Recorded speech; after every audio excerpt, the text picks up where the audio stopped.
Olá, meu querido irmão, minha querida irmã. Eu desejo que a paz do Senhor Jesus repouse sobre a sua vida agora e sobre a sua família hoje e sempre. Amém? Eu sou o pastor Antônio Júnior e olha, irmãos, hoje a palavra está uma bênção. Eu quero agradecer a você que todos os dias está comigo de manhã, de tarde, à noite. É muito importante, irmãos, nós mantermos uma constância.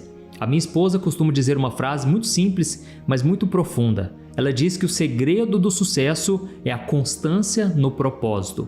Eu não sei qual é o seu propósito, mas eu imagino que você deseja estar mais próximo de Deus, mais íntimo com Ele, e por isso você precisa manter a constância nesse caminho que você já está perseguindo, tá bom? Por isso convide mais pessoas também para participarem dessa corrente de fé, de oração. Hoje eu quero falar com você sobre a importância da obediência para você receber os milagres que você tanto tem pedido a Deus. Olha, irmãos, muitas vezes Deus já tem falado conosco, Deus já tem entregado palavras de direcionamento. O problema é que nós muitas vezes não queremos obedecer. Eu costumo dizer que saber qual é a vontade de Deus para a nossa vida não é tão difícil. O difícil é a gente renunciar à nossa vontade para fazer a dele. Irmãos, não é fácil. A gente tem que vencer a nossa carne, a nossa própria mente, porque a Bíblia diz em Provérbios capítulo 3 que se nós confiarmos no Senhor de todo o nosso coração e não nos apoiarmos no nosso próprio entendimento, aí sim Deus vai endireitar os nossos caminhos. Então eu quero falar exatamente sobre isso hoje. Deus quer endireitar os seus caminhos, que hoje muitas vezes estão tortuosos, são caminhos que uma hora vão para baixo, outra hora estão para cima. Deus quer alinhar a sua vida, Ele quer tirar toda a bagunça, toda a confusão, mas para isso você tem que obedecer a palavra do Senhor. Então eu vou te contar aqui agora 2 exemplos de homens. O primeiro, ele relutou muito, ele não queria obedecer, mas depois que ele obedeceu, aconteceu algo surpreendente. E o segundo exemplo, ele obedeceu prontamente, e você vai ver o que Deus fez. É incrível como a palavra de Deus, irmãos, ela se renova. Talvez você já conheça essa história, mas é impressionante como Deus, ele sempre direciona para uma fase da nossa vida, e aquela palavra volta com muita força e ela traz a transformação que a gente tanto precisa. Amém? Eu já vou ler para você essa passagem. Antes eu só peço para você se inscrever no meu canal. Vamos lá, é muito rápido. Clique no botão inscrever-se, ative o sininho da notificação e depois selecione a opção todas para você não perder nenhum vídeo que eu colocar, tá certo? Irmãos, centenas de milhares de pessoas têm acompanhado aqui as orações todo dia e eu só posso agradecer a cada um de vocês. Olha, juntos nós temos feito muito a obra de Deus. Aqui eu não falo de religião, aqui eu falo do reino de Deus. Amém? Então, vamos lá mais uma vez para uma palavra abençoada. Eu quero ler para você uma passagem que está em 2 Reis, capítulo 3. Depois você pode ler todo o capítulo aí na sua casa, mas eu vou resumir a história aqui para você entender. A Bíblia fala nesse capítulo sobre um homem chamado Naamã. Naamã era chefe do exército da Síria. Era um homem extremamente respeitado, um homem que tinha muito valor perante a sociedade. Só que a Bíblia diz que por trás da sua armadura de chefe do exército havia uma doença na vida daquele homem, a doença da lepra, hoje conhecida como hanseníase.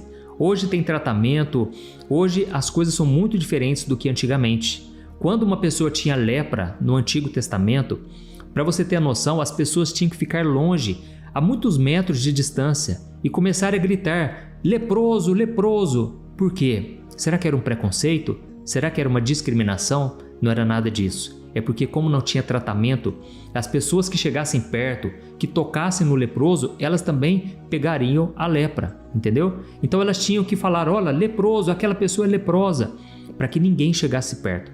Consequentemente, uma pessoa que tinha lepra, ela ficava à margem da sociedade, muitas vezes ficava na miséria, não podia ter o convívio nem religioso, não podia ir no templo. Então, irmãos, as famílias abandonavam essa pessoa. E nesse caso aqui, era um homem muito respeitado, talvez porque ninguém sabia da sua doença, da sua lepra. Mas, irmãos, eu imagino aquele homem muito respeitado lá fora, mas quando chegava dentro de casa e ele tirava aquelas armaduras e ele olhava para o seu próprio corpo, aquilo entristecia muito o coração dele. Irmãos, todos nós sabemos que Deus não é mau, Deus não deseja o mal para ninguém, mas nós estamos em um mundo corrompido pelo pecado e por causa do pecado vieram as doenças. A prova disso é que no céu não vai ter doença, porque lá não vai ter pecado, entendeu? Então, você tem que entender uma coisa, a doença, ela é resultado do pecado que está nesse mundo. Mas Deus, muitas vezes, Ele usa uma enfermidade. Nós não podemos negar essa realidade. Deus usa as doenças, Deus usa um acidente, Deus usa uma perda familiar, Deus usa uma perda financeira, uma falência. Deus pode usar qualquer coisa, irmãos, para tratar conosco. E nesse caso aqui, a Bíblia deixa muito claro que esse homem era muito arrogante, muito soberbo. Mas ele tinha esse problema, que com certeza fazia com que ele não se ensoberbecesse ainda mais e não se perdesse completamente. Então, lá no versículo 5, a Bíblia diz algo muito interessante. Olha o que está escrito. Então, a menina escrava disse à esposa de Naamã: como seria bom se o meu senhor fosse ver o profeta Eliseu em Samaria. Ele o curaria da lepra. Irmãos, deixa eu explicar o contexto aqui. Nesse momento aqui, a nação de Israel tinha sido escravizada pelos sírios. E aí o que acontece? Dentro da casa de Naamã tinha uma escrava lá, uma escrava israelita. E essa menina então falou com a esposa de Naamã: olha, quem dera, como seria bom se o meu patrão fosse ver o profeta Eliseu. Ele o curaria da lepra. Irmãos, olha que menina ousada, que menina cheia de fé, de ousadia. Por quê? Ela estava longe do seu país, ela foi levada cativa como escrava e mesmo assim ela testemunhou o nosso Deus, o poder do nosso Deus. A Bíblia não fala o nome dessa moça, era uma serva do Senhor. Como é bom, né, irmãos? A gente vê pessoas que muitas vezes não querem estar nos holofotes, elas não querem estar em evidência, elas querem simplesmente fazer a obra de Deus. É por isso que eu creio que os maiores santos, eles não estão nas plataformas. Os maiores santos não estão em evidência, eles estão no anonimato. É claro, Deus pode usar uma pessoa que está agora em destaque.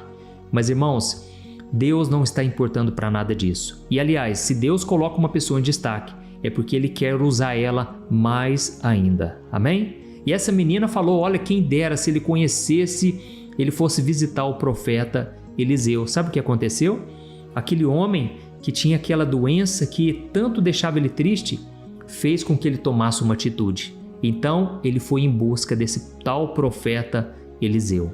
Irmãos, ele não tinha outra escolha a não ser procurar o homem de Deus. E deixa eu te falar uma coisa, muitas vezes a gente ora por alguém que às vezes é arrogante, como Naamã, é um homem soberbo, uma pessoa que se acha muito importante, afinal de contas, ela diante da sociedade, ela é muito reconhecida.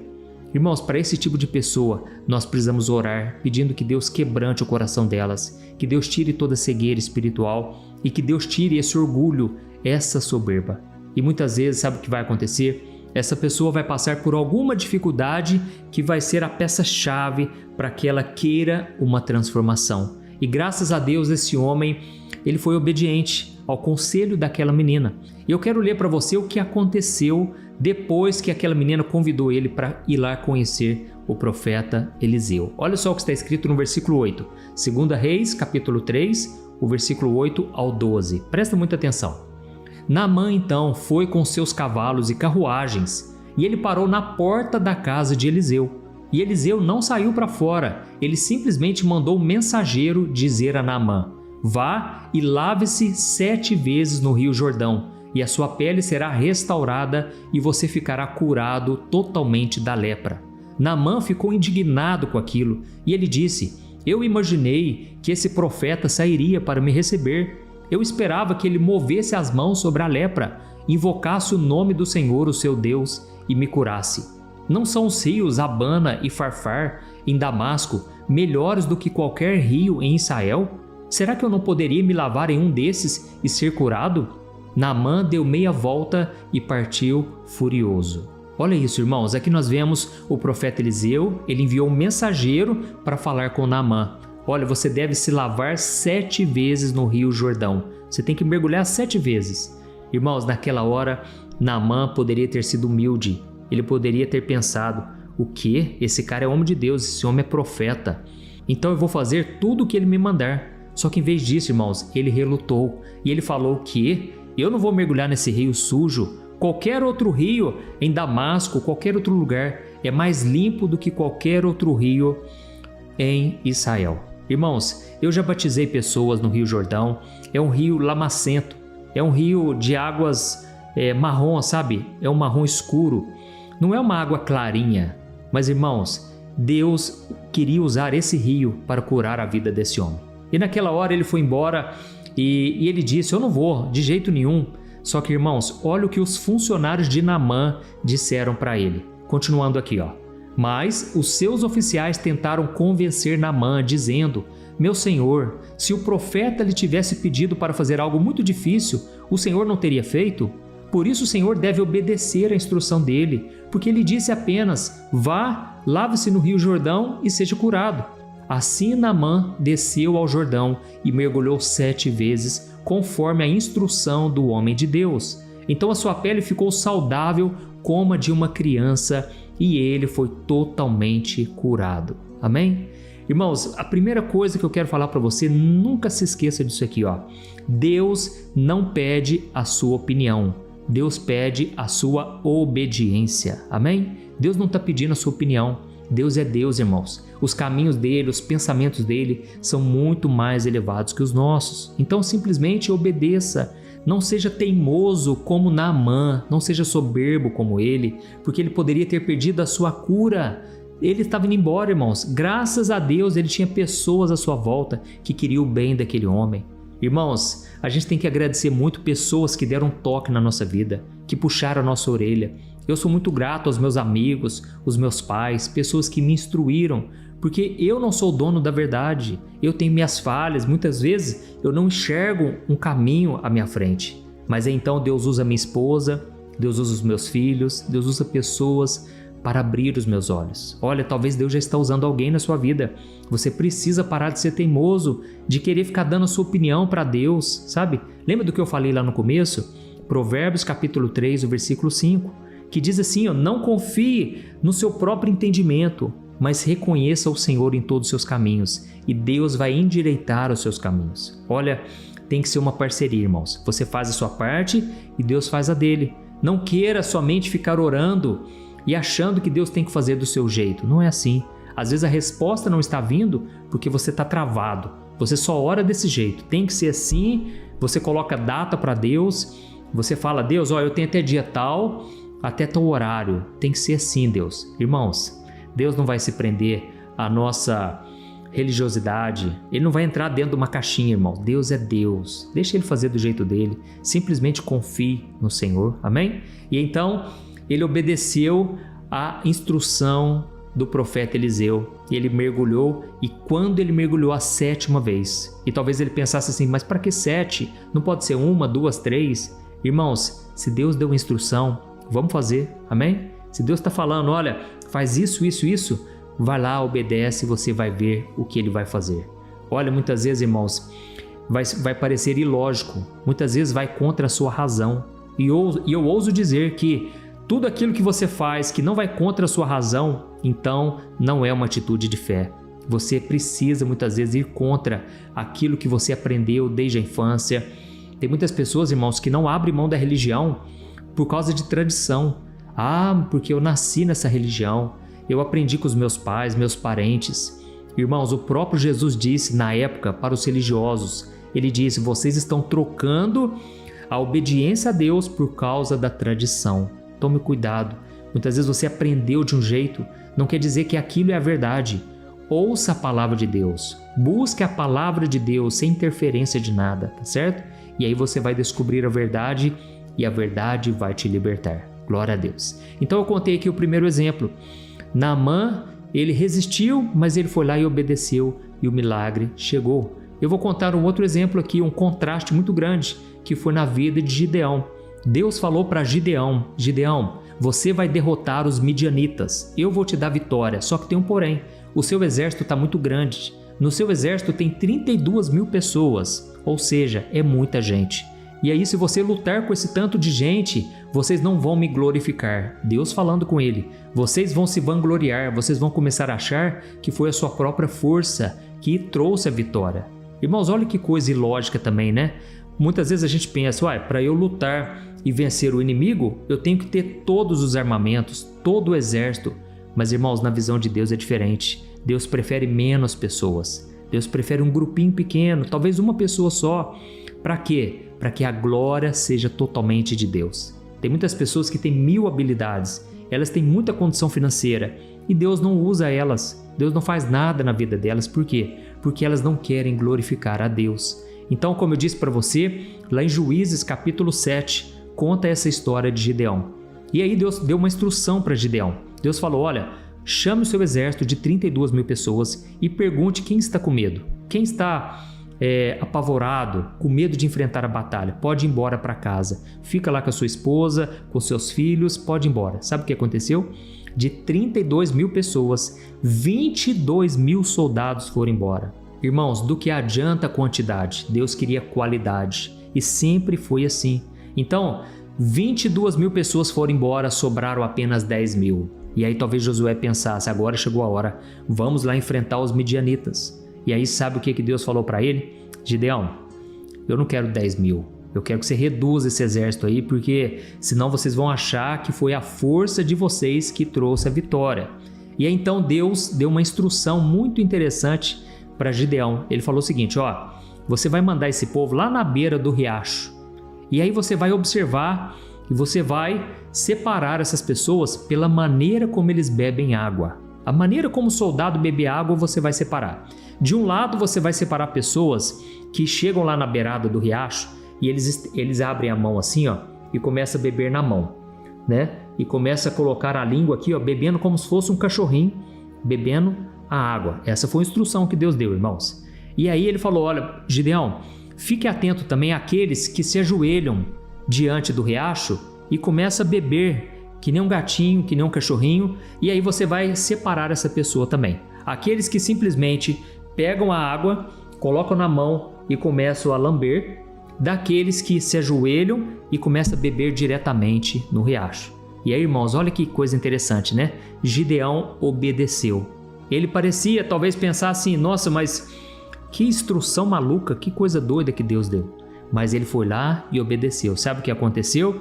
Aqueles que bebiam ajoelhados e chegavam e colocavam a boca direto na água, Deus falou, esses não vão participar do exército. Por quê? Porque eles estão desatentos. Quando uma pessoa se ajoelha e ela começa a beber direto da água, ela fica desatenta e o inimigo pode vir por trás. E Deus falou, não quero nenhum desses. Sabe o que aconteceu, irmãos? Vocês não vão acreditar. De 10.000 soldados, caiu apenas para 300. Somente 300 chegaram, colocaram a mão na água e ficaram olhando para o lado, foram lá e beberam. Ou seja, estavam atentos. E Deus, irmãos, Ele precisa de pessoas que vigiem. Nós estamos chegando numa época em que aqueles que não vigiarem vão cair, vão perder a batalha. E Deus quer poupar a vida de vocês, a minha vida. Por isso, Ele está pedindo, vigie, ore bastante, tá certo? E aí, irmãos, ele foi com 300 homens apenas e a vitória foi tremenda. Deus deu a vitória para Gideão e para todo o seu exército. Por quê? Porque eram 300 homens valentes, corajosos, guerreiros. Amém? Então, a mensagem que eu tenho para você hoje é essa. Deus não está pedindo a sua opinião, Ele está pedindo a sua obediência. Não queira falar para Deus o que Ele tem que fazer. Simplesmente obedeça. Por mais que você não entenda, por mais que pareça ilógico, Deus vai garantir a vitória na sua vida. Amém? Escreva aqui nos comentários, Deus, eu quero te obedecer. Isso vai encorajar outras pessoas. E agora nós vamos orar. Eu peço para você, no final da oração, que você compartilhe esta mensagem tão profunda, tão importante, principalmente para os seus familiares, pessoas próximas de você. Eu creio que é tempo de nós nos unirmos como família para orarmos em nome de Jesus. Glória a Deus. Irmãos, eu já estou aqui com o óleo da unção. Eu quero derramar esse óleo, ainda que pela fé, na sua vida. Eu creio que o Senhor vai te garantir a vitória em nome de Jesus. Feche os seus olhos, eu quero orar por você agora. Glória a Deus. Senhor, meu Deus e meu Pai, eu quero te louvar por esta palavra abençoada. Pai, obrigado por mais um dia de vida. Obrigado, Senhor, porque nós temos o privilégio de aprender mais da Tua Palavra. A Tua Palavra é a verdade, é lâmpada para os nossos pés. Como é bom, Senhor, aprendermos com os erros dos outros para não cairmos nos mesmos erros. Senhor, nós queremos Te obedecer, nós queremos ser fiéis até o fim. Queremos, meu Pai, estar dispostos a fazer a Tua vontade, não a nossa. Oh, meu Deus, não queremos viver de acordo com a nossa própria inteligência, com a nossa força. Nós queremos te glorificar, meu Pai, seja no pouco, seja no muito.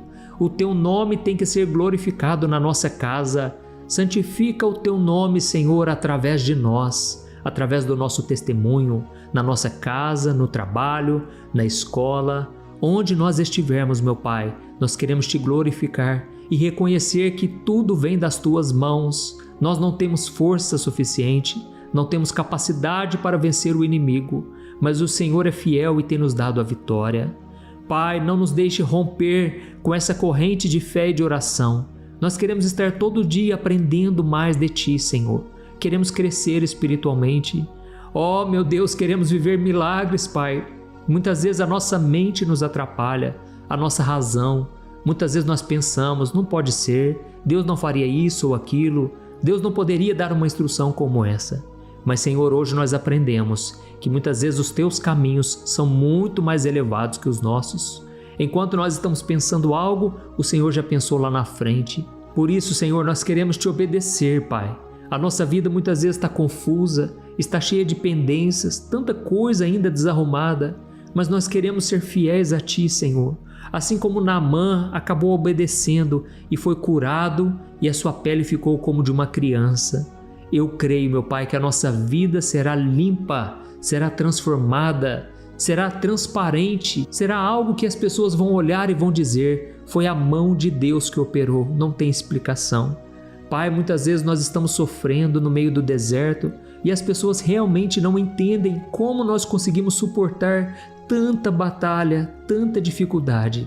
Mas nós estamos aqui, meu Pai, para reafirmar a nossa fé.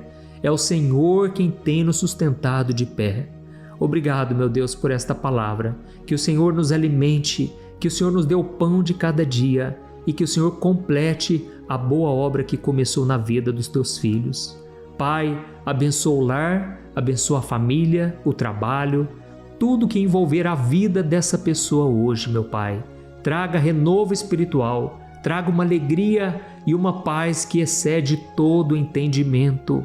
Oh, meu Deus, eu creio que o que o Senhor tem para nós é sobrenatural.